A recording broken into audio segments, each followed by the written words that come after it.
Graça e paz a todos. Hoje, nossa aula vai estar falando sobre, ainda continuando profetas maiores, no livro de Daniel. E o livro de Daniel, ele traz algumas características e traz coisas muito boas para que possamos aprender. Além do livro de Daniel estar falando para aquele povo daquela época, trazendo do cativeiro, falando para o povo que estava ali, ele também tem um conteúdo escatológico que vai falar um pouco sobre o futuro.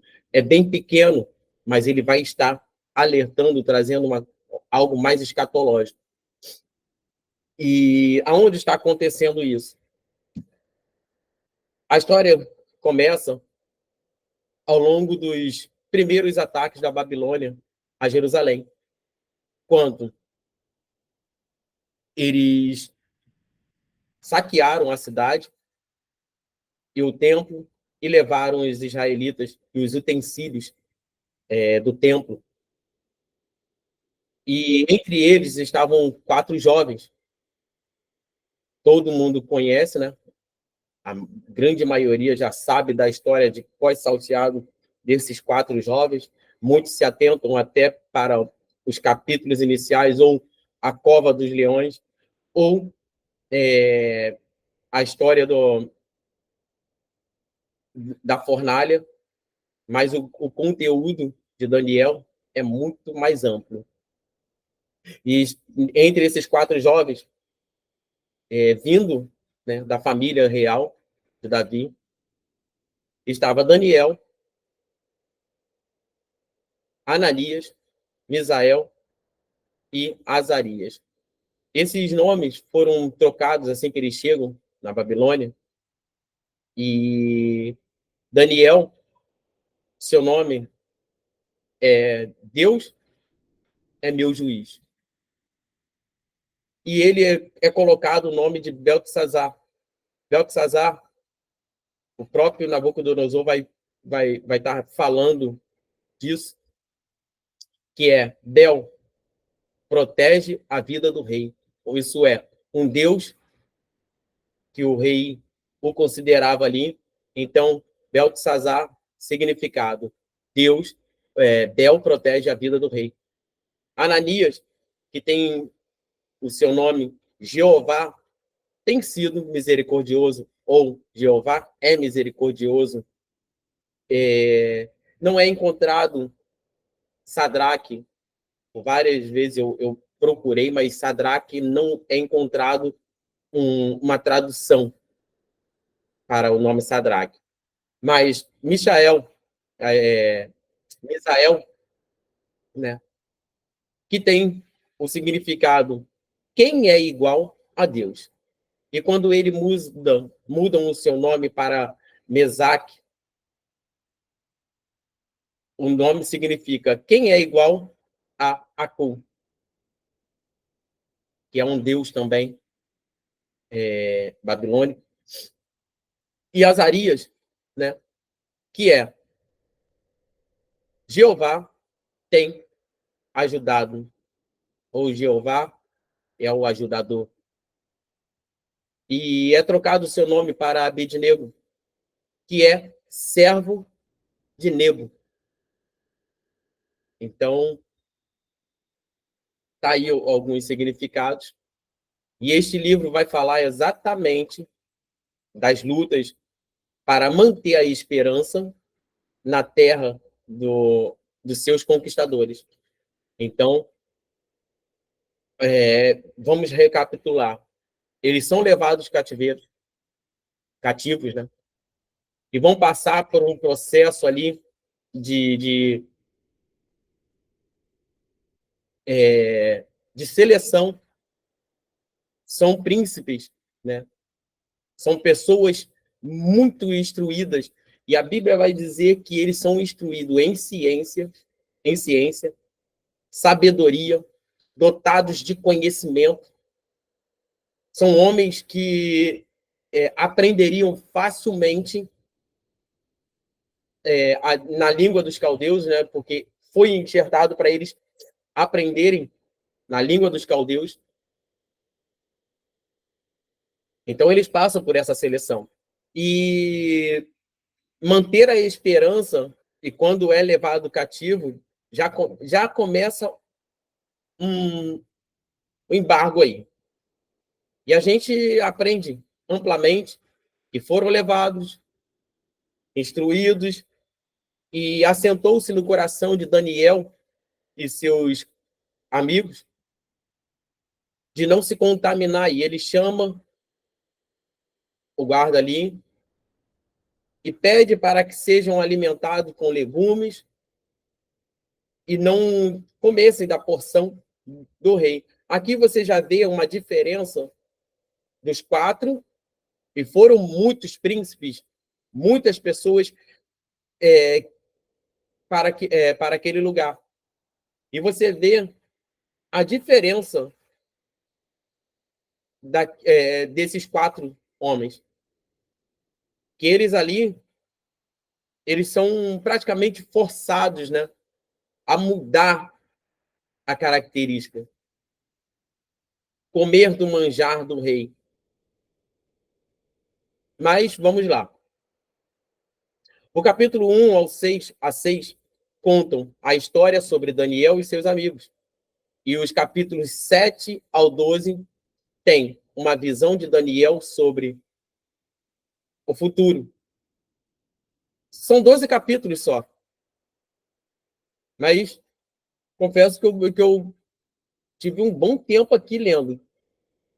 Porque tem alguns capítulos que eles são bem extensos, a história é bem extensa. E é bem chamativo a leitura, o livro de Daniel. O livro, uma característica aqui para que vocês possam pegar, é que o livro de Daniel, ele começa em hebraico, o primeiro capítulo, né? O primeiro capítulo, ele é em hebraico, mas o capítulo 2 ao 7, ele é em aramaico, escrito em aramaico, que era a língua dos judeus falada ali, e depois ele volta, do capítulo 8 até o 12, ele volta a ser escrita em hebraico. Então, no capítulo 1, a gente tem, né, Daniel e seus amigos são recrutados para servir no palácio do rei da Babilônia. São pressionados a deixar os costumes da sua terra, que eles foram tirados. E costumes esses que feriram a lei mosaica, que feriram a Torá.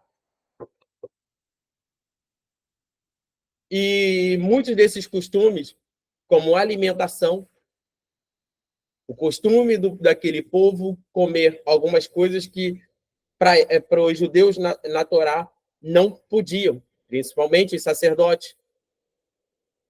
E muitos tiram a questão do vinho aqui, não se contaminar com vinho, não pode beber o vinho. Essa questão aqui ele está falando do vinho que era servido na Babilônia, tá? Não pegamos isso para fazer usos e costumes. O cuidado de atentarmos para a leitura da Bíblia. E isso, como eu comecei falando, estavam os quatro ali, rejeitando, começaram a rejeitar, pediram para que se passassem os 10 dias para que eles mostrassem quais que iam ficar mais vistosos.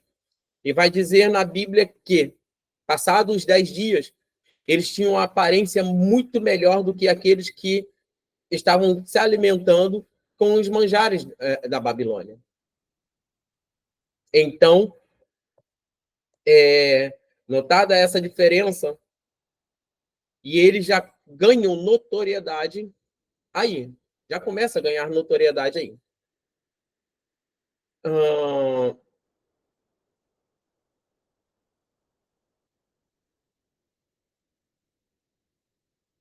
Nessa questão, eles são exaltados pelo rei, a primeira aí, tá?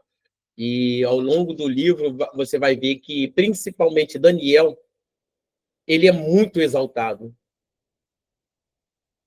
Não é uma pregação, mas como ser obediente nos detalhes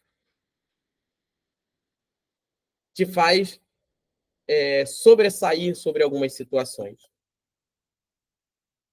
Então, Deus não deixa ninguém,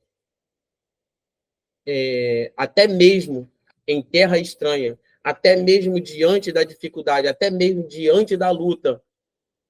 Se você serve a Deus com integridade, se você serve a Ele sabendo que Ele é Deus na sua vida, você não vai cair, porque Deus sempre estará com você. Ele sempre trará a solução. Sempre vai vir sobre você a mão do Senhor. Mas aí requer um ponto chave aqui. Você precisa ser separado. Não é achar, tá bom, eu adoro a Deus, eu louvo, e todo dia eu estou na live louvando, todo dia eu estou ouvindo uma palavra, todo dia eu estou lá na igreja, e eu vou na igreja assim, assim, assim. Não, não é só isso, não. Não é só entrar no templo.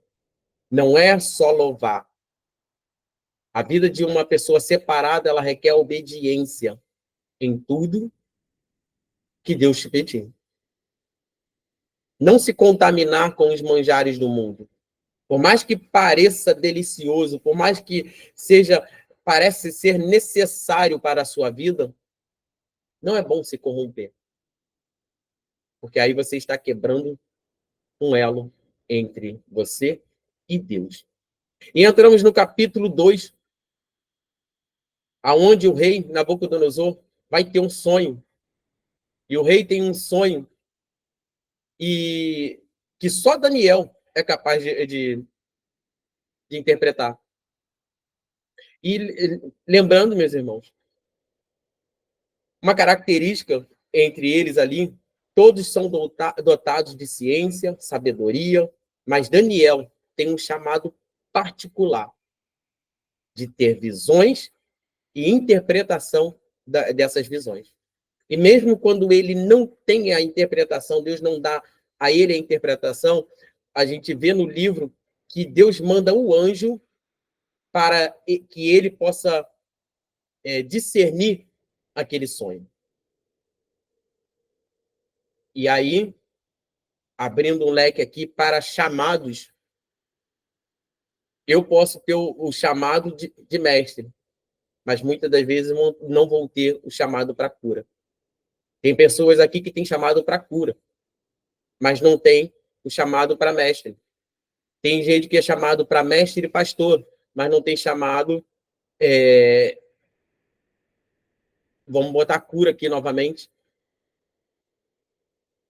Às vezes, tem algo que você quer alcançar, mas você não é chamado para aquilo. Temos que ter aí também um discernimento sobre isso.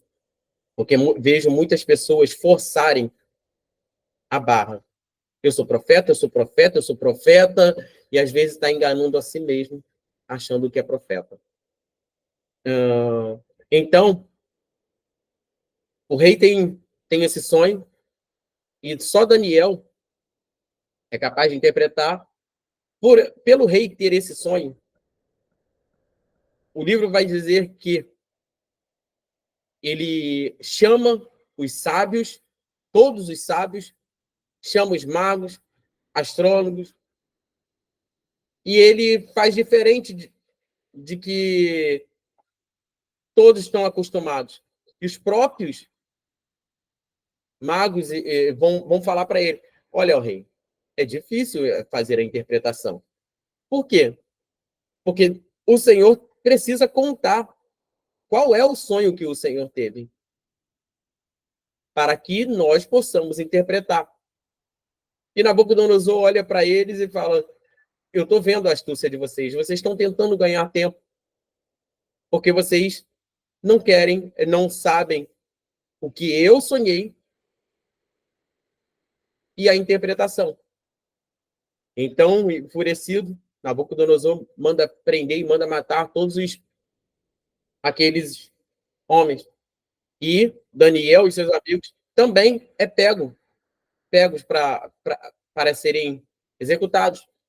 Porém, Daniel questiona o porquê. E aí o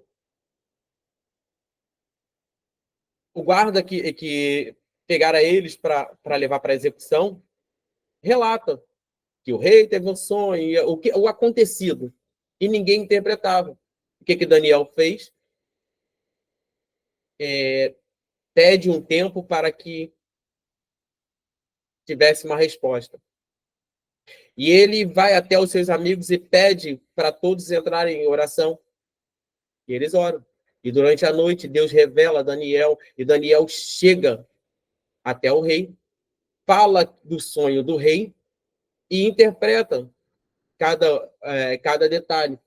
E aonde conhecemos que é aquela visão de uma grande estátua que tem a cabeça de ouro, o peito e os braços de prata, ventre e costa de bronze, e as pernas de ferro, e os pés ferro misturado, ou prata misturado, ferro, né? Ferro misturado com barro.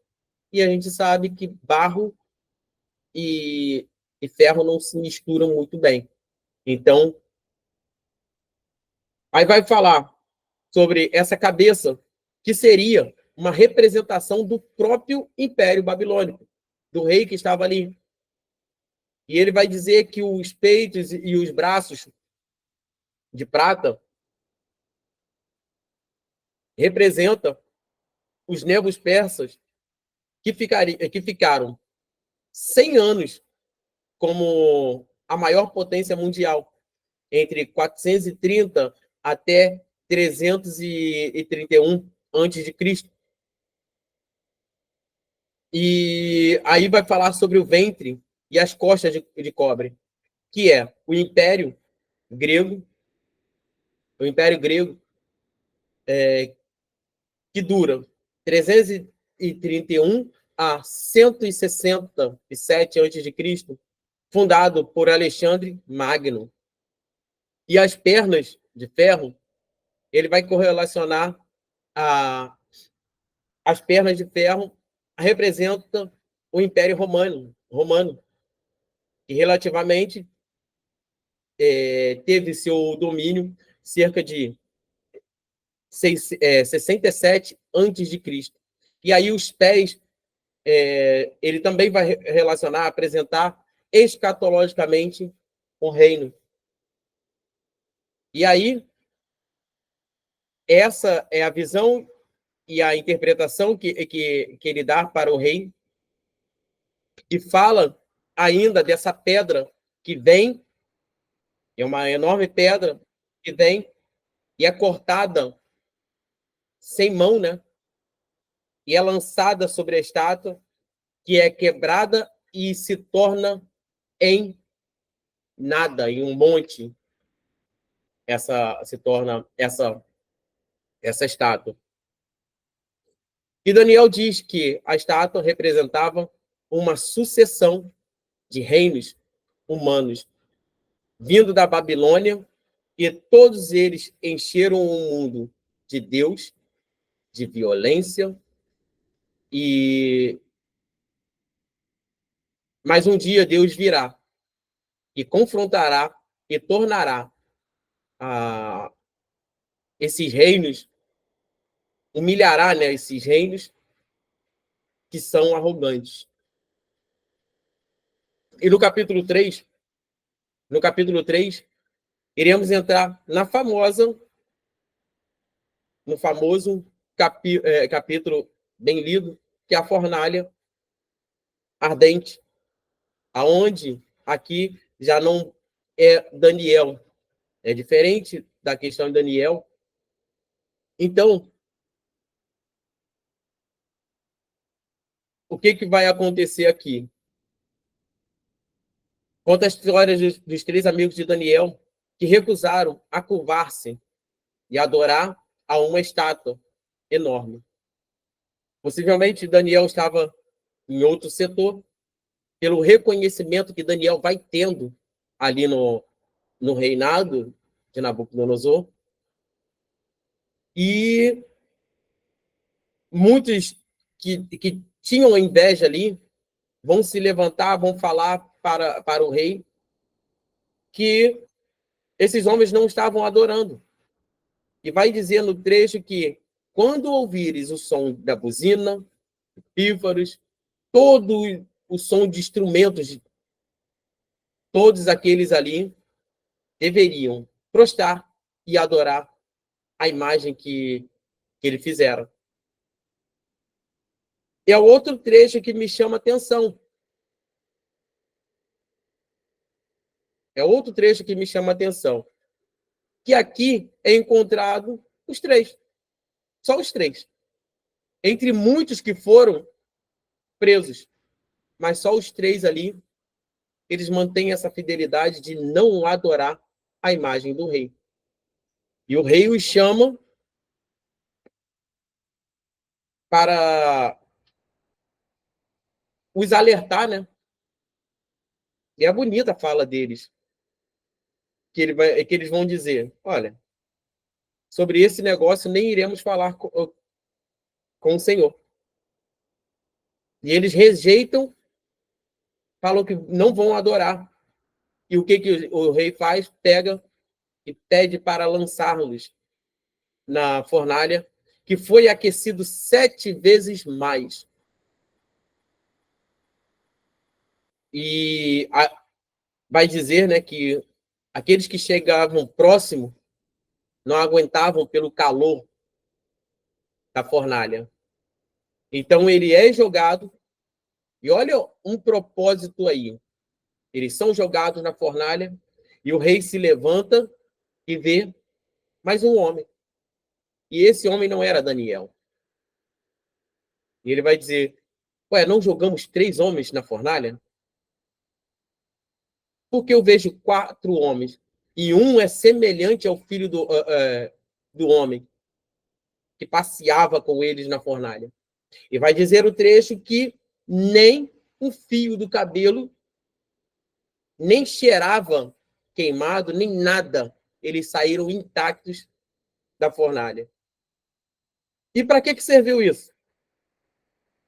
O rei reconheceu que o Deus que eles serviam era um Deus vivo. E aí, segue-se ao capítulo 4 e 5 aqui. Eu vou juntar aqui o capítulo 4 e 5, porque eles têm uma semelhança aqui. Vai falar dos 2 reis, Nabucodonosor, e vai falar de Beltesazar, que é o seu filho. E ambos têm as mesmas atitudes. Que atitudes são essas? O orgulho de Nabucodonosor e o orgulho de Beltesazar. Ambos estão cheios de orgulho por causa de seus poderes. A Babilônia chegara a um poder tão grande, chegava e tudo que Nabucodonosor fizera ali, então o seu reinado ia crescendo. E isso encheu os de orgulho. Um era o pai, o outro era o filho. Assim como acontece no capítulo 2, Deus adverte através de sonhos e visão. E assim como no capítulo 2, só Daniel pode interpretar esse sonho ali de ambos. O sonho do rei, né? Que é ilustrado pela árvore, e ele vai falar para o rei ali que esta árvore era um rei e muitos iam comer ali embaixo, era um abrigo, porém ele se exaltava, né? E diz que ambos os reis devem ser humildes perante Deus. E ambos os reis resistem arrogantemente. Só que, aí vamos pegar aqui. Então, Nabucodonosor, né, ele sonha com uma árvore, e o que que... E Daniel dá essa interpretação, que esse rei era ele, mas que essa árvore seria cortada, mas ficaria ali o tronco, né, dessa árvore, e que essa árvore seria alimentada pelo meio que o pasto, pelo campo ali, e ela seria restituída. E assim ele vai falar isso para Nabucodonosor, que o reino de Nabucodonosor seria restituído, mas se ele reconhecesse quem era Deus.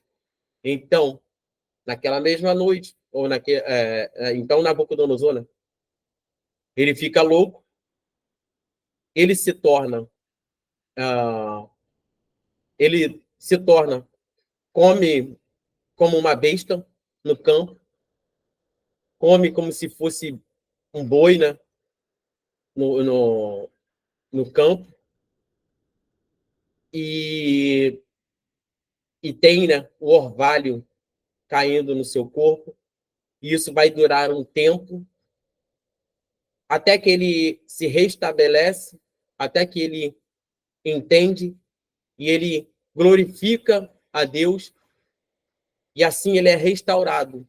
E aí tem duas diferenças, tá? E por ele reconhecer, e Nabucodonosor vem conhecendo essa história de Daniel, e Nabucodonosor vai dar cada vez mais poder, né, para Daniel estar assumindo ali. E olha como é que é a vida de um homem cheio da presença de Deus. Então, esse reino é estabelecido a Nabucodonosor por reconhecer o Deus de Israel. Mas Beltesazar faz o contrário.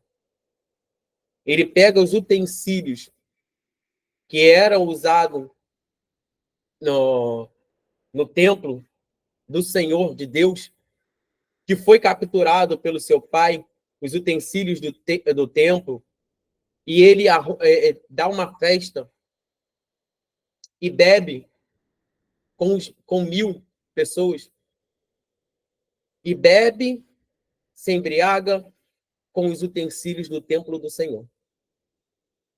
Ele usa os utensílios que foi tirado de lá de Judá, de Jerusalém, e ele dá aquela festança, manda pegar esses utensílios e bebe ali. E aí eu vou abrir aqui para vocês.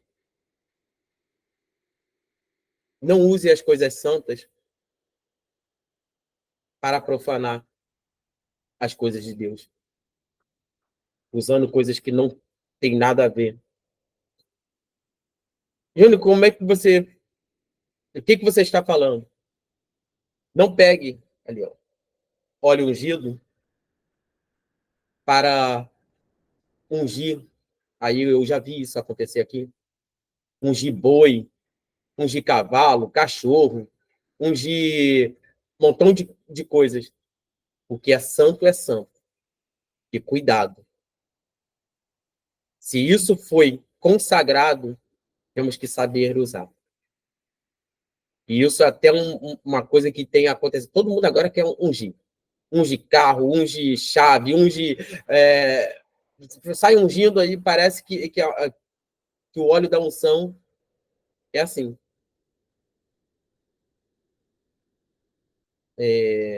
Mas vamos lá. E aparece a famosa frase, né, que é escrita na parede durante aquela festa ali, que é Mene, Mene, Tekel, Tekel e Parsim. E isso vem logo, ele pede para que todos os sábios entrem para falar o que significava aquilo, para dizer o que quer dizer aquelas palavras e, novamente, muitos não conseguiram ler, interpretar o que estava escrito na parede. Ele vê, né, uma visão de uma mão escrevendo na parede, Mene, Mene, Tekel e Parsim. E o que quer dizer estas palavras?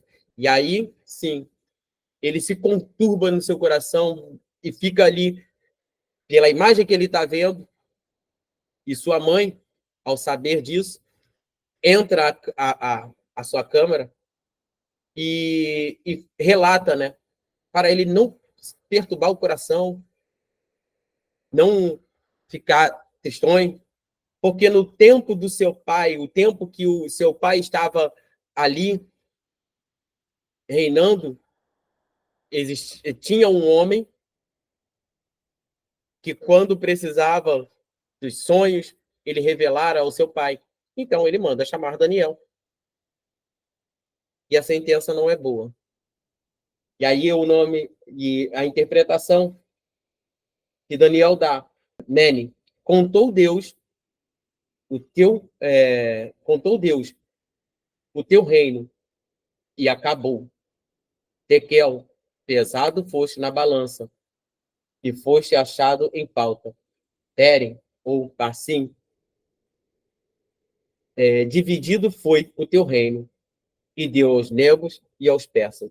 E é exatamente assim que aconteceu. E naquela mesma noite, Beltesazar é assassinado e o seu reinado é assumido ali por Dario, que tem 62 anos de idade. Então, volto a dizer, o cuidado com o que a gente fala, o cuidado com o que estamos fazendo com a obra do Senhor. Porque antes de pegar, sair, fazer do meu bel prazer, porque foi assim que eu aprendi, examine, para que você não cometa nenhum erro. E aí vem o capítulo 7, que vai falar do sonho de Daniel. Mas aqui eu quero pegar para dizer que tem três ligações aí. Os capítulos 1, 3 e 6 vai estar falando de uma esperança. E o capítulo 1, eles são exportados para a Babilônia. No capítulo 3, acontece o caso da fornalha, com os amigos de Daniel. E o capítulo 6, a cova de leões. Eu passei? Acho que eu passei do capítulo 6. Sim, vai acontecer a cova dos leões. E esses três, eles entrelaçam, porque vai falar de esperança. Eles terem saído de uma terra e há uma esperança de retorno. De os amigos de Daniel serem lançados na fornalha, mas houve a esperança, e a esperança foi cumprida, porque eles saíram vivos. E Daniel, que é o que vamos começar agora, da cova dos leões, também muito conhecido, há uma esperança, e a esperança, ela chega, né?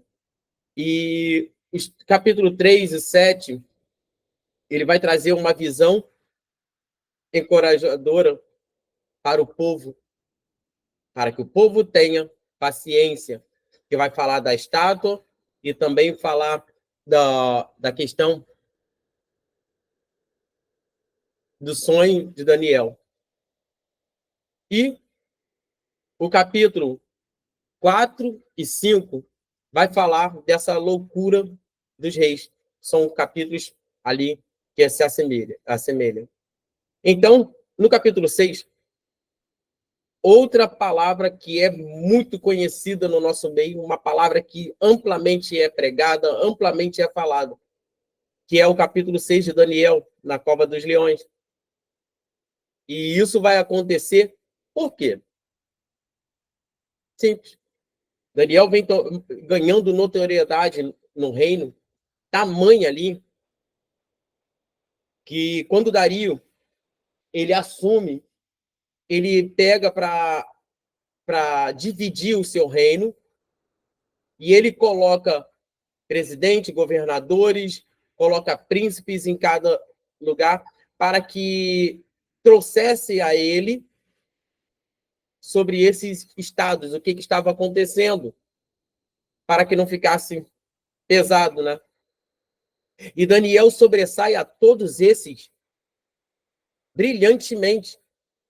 Ele sobressai a todos esses homens. E eles estão vendo que Daniel cresce. O que eles fazem? Olha, tudo que fizermos aqui não vai ser em vão, porque ele cumpre as regras do rei ali à risca. Ele vai cumprindo e vai entregando por excelência o trabalho que colocaram na mão dele.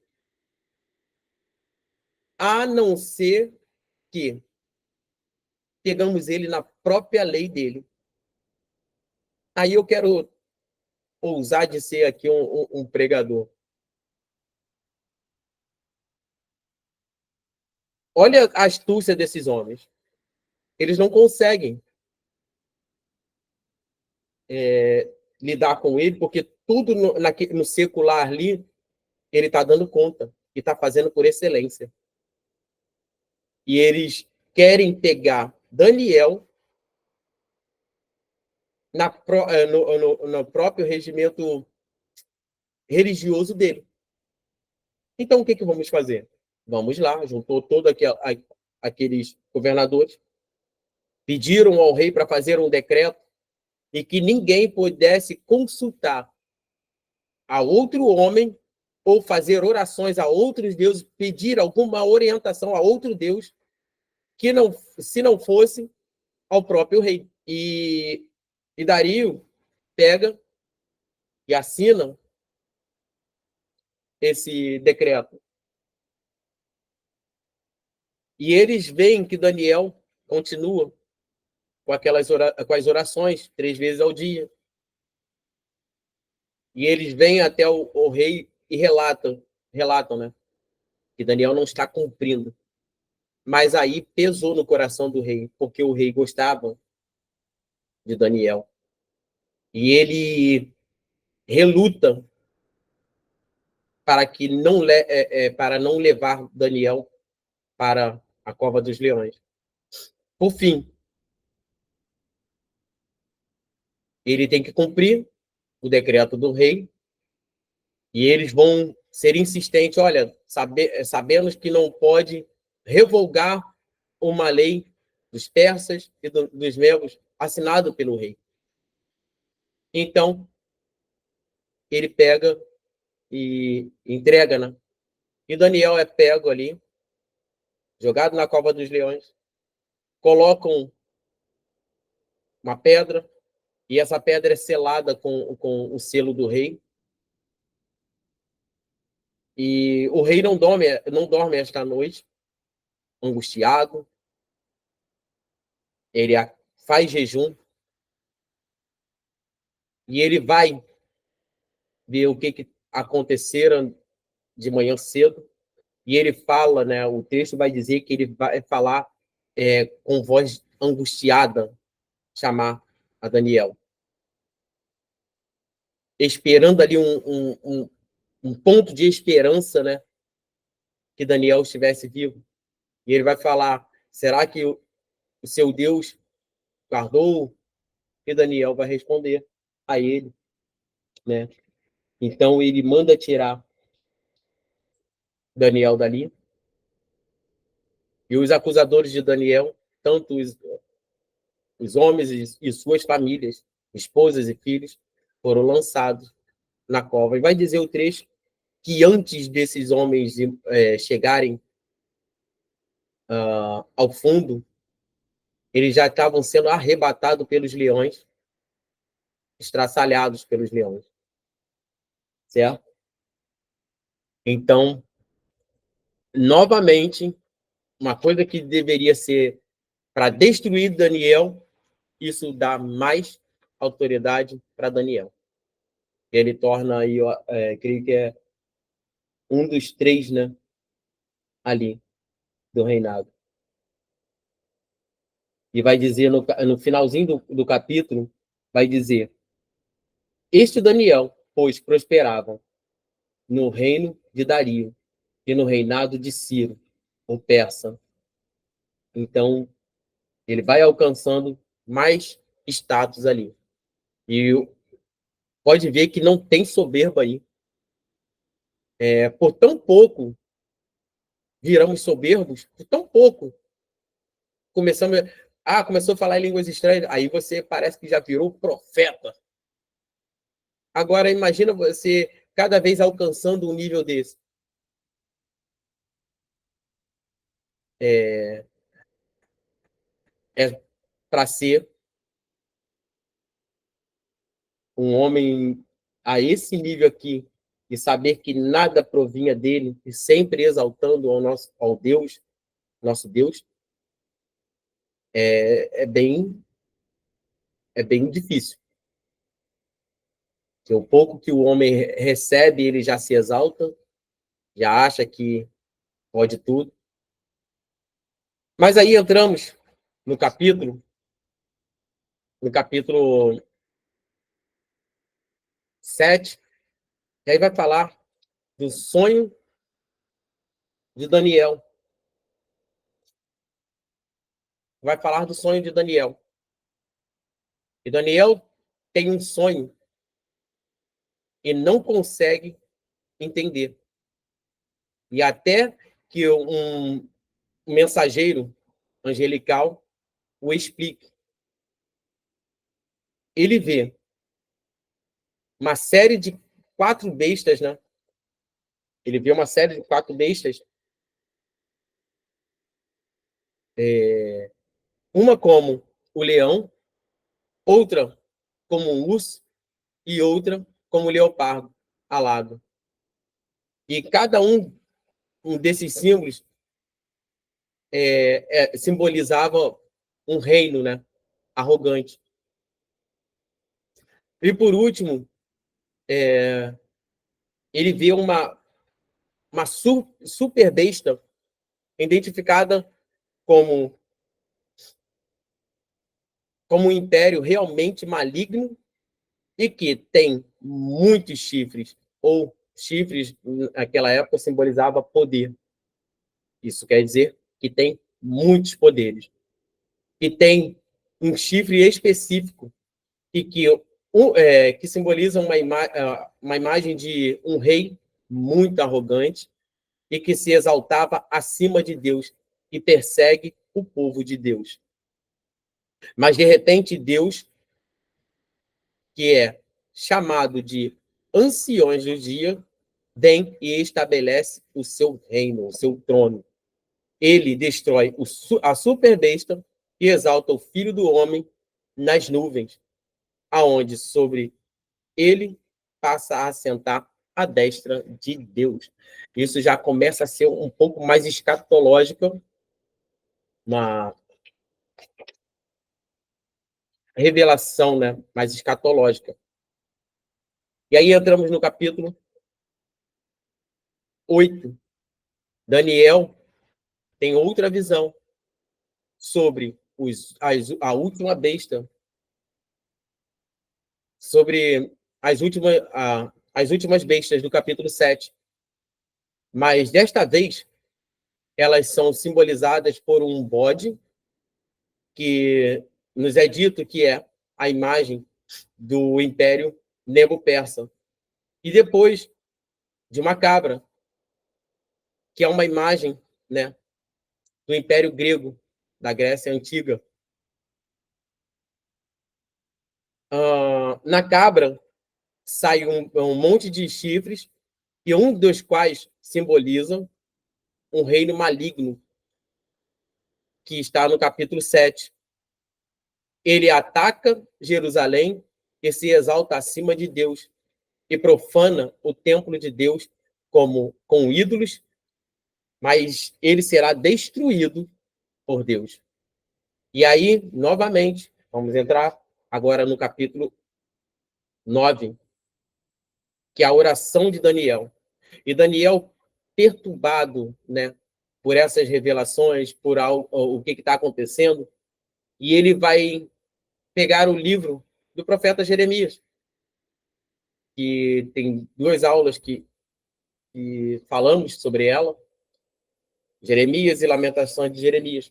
Então ele vai pegar o livro de Jeremias, que ele vai consultar os rolos, aonde Deus diz que o exílio de Israel duraria 70 anos. Porém, para Daniel, está acabando, esse cativeiro está acabando. Então ele pede para Deus cumprir com as suas promessas em breve. Mas o anjo vem e informa que o pecado e a rebelião do povo de Israel continuaram, e esse exílio e essa opressão duraria um pouco mais de tempo, né? Então, entramos aqui no capítulo 10 ao 12.